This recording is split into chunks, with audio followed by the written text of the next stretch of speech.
Okay, we've got the fire lit, and we're gonna be making some flatbread. This is a pretty easy flatbread. It's like a precursor to the hardtack. It's flour, salt, and water. Three things, easy to make. You can do it in the field. You can cook it virtually anywhere. You could wrap around a stick even and cook it. If it's cooked for a shorter length of time, and I'm gonna cook this in butter, or on butter, a buttered skillet, it will be like an unleavened bread. It'll be soft and fairly good. If you cook it a longer length of time, especially if you bake it, it turns into a hardtack. And as we all know, they found hardtack from the Civil War that is still edible. So it depends on how you want to fix it. In this case, I'm going to use some rye flour, which I truly like rye. It's not always easy to get, especially anything made out of rye. It's usually got wheat flour mixed in it. This comes from the grist mill that I did a video on a little while back. This is real rye flour, whole grain, nothing cut out of it. And normally I would just use this, but they did have another product that kind of intrigued me.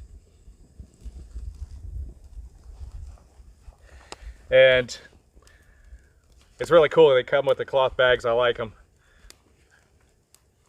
So they had another product, and it was a seasoned flour, and it's got cayenne and stuff in it. So I'm gonna add a little bit of this in there because I do like things a little zippy. This is a wheat flour, a whole wheat flour. Like I said, normally I don't normally do this, but I kind of have to on this. Oh, you can tell this is gonna have a good taste. There isn't gonna be a whole lot.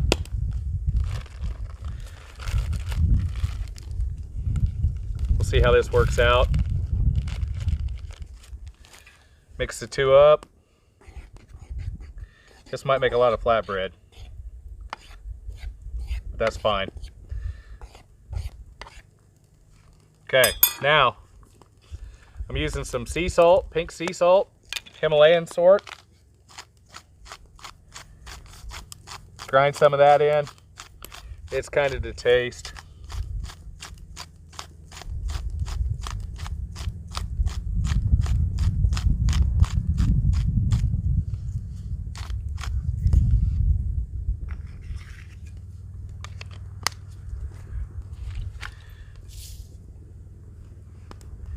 And we add a little water.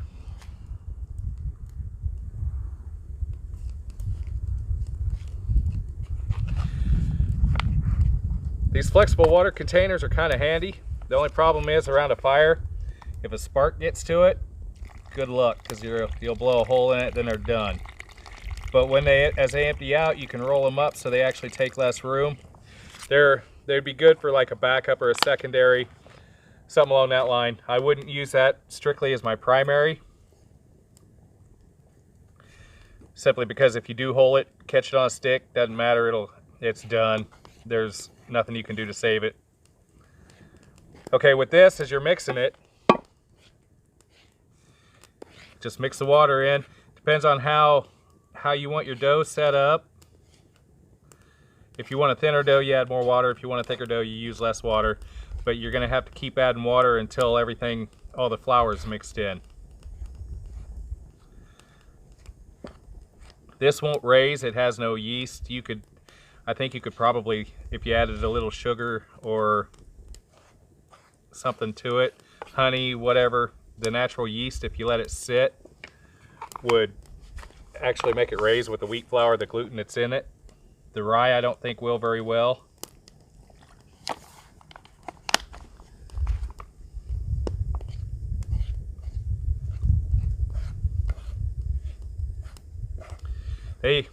Back in the day, they had bags of flour like this that was bigger that they'd take with them, and they would just open the top of the bag, add a little water, and mix it straight in the bag. A little salt. That way there wasn't a use for a container like this that they didn't have to wash, especially when they were crossing the prairie, because sometimes water was a little scarce.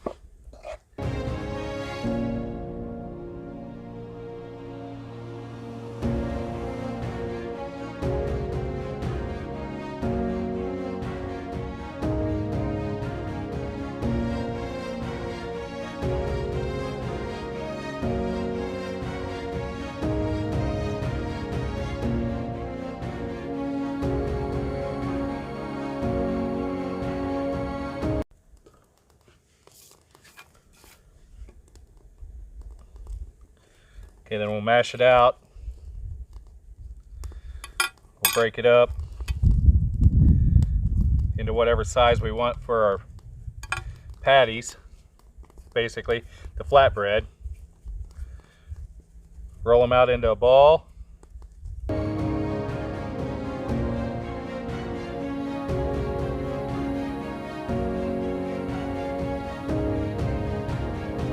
This would be awesome with honey or jam on it, or even a piece of toasted Spam, which I'll probably do. Okay, and then for this, you definitely want your plate with something on it. In this case, we're using butter, and the fake stuff you just might as well forget about because I don't, oops, damn it.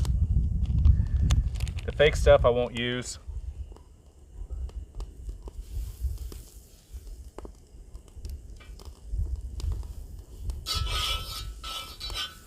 It looks like it's setting up pretty good.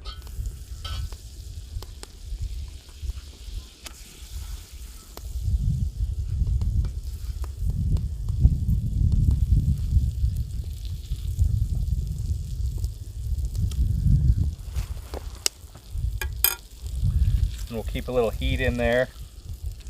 I picked some of these up. These would be good like if you're camping or something like that, or in your old crap bag, things along that line, because they'll keep. Spam is nothing but ham and pork shoulder and some salt. We'll stick it on there and let it go.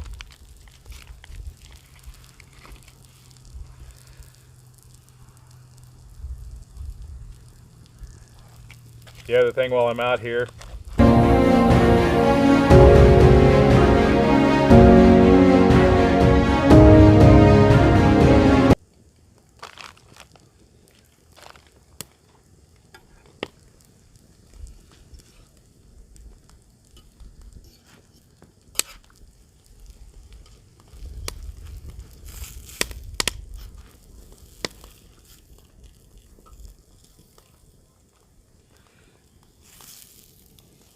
it's starting to form up. They're getting a little, may not be quite done yet. I may have to turn them again. That's all right. We'll let it pull in a little of the butter flavor.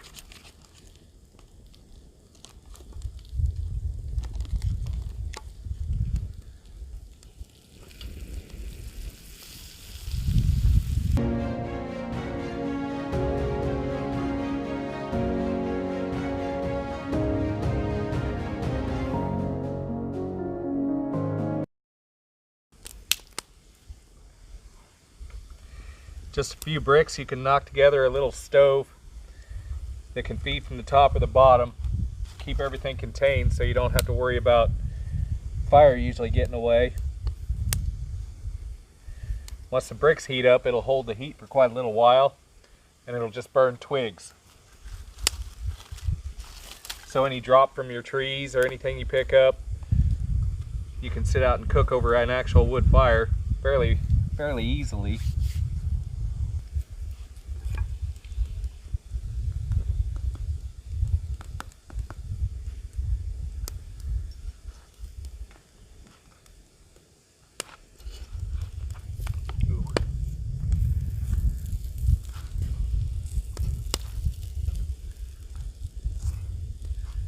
They're starting to get there.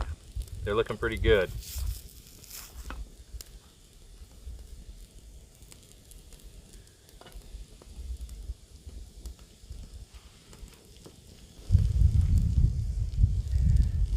There's a large amount of heat coming out of this top vent where I took the one brick away,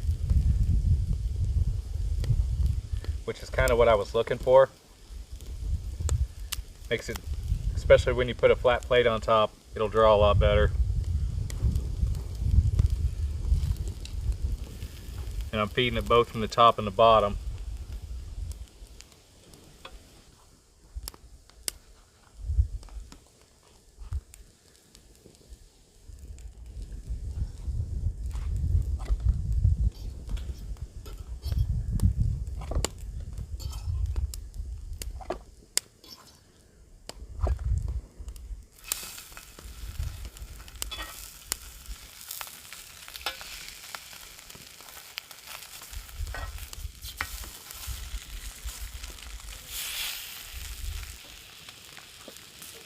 You could just as easily make these in a skillet in your house.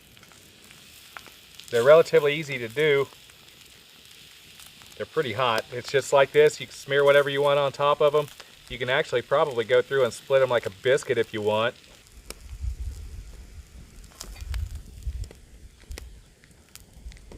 There's the sandwich. We'll let that cool just a little bit while we're doing these. But this is basically what it is. This would be what this would be all right for a meal out in the bush. Out camping, out hiking, whatever. We got a single serve deal of Spam sitting on top of the mix of the rye flatbread with the flour, the cayenne flour. It's still a little warm, so I like butter. This is what we're gonna do. We're gonna smear a little butter in here. Might as well see if I can blow my heart out. Everybody keeps saying I don't have one, so no worries there.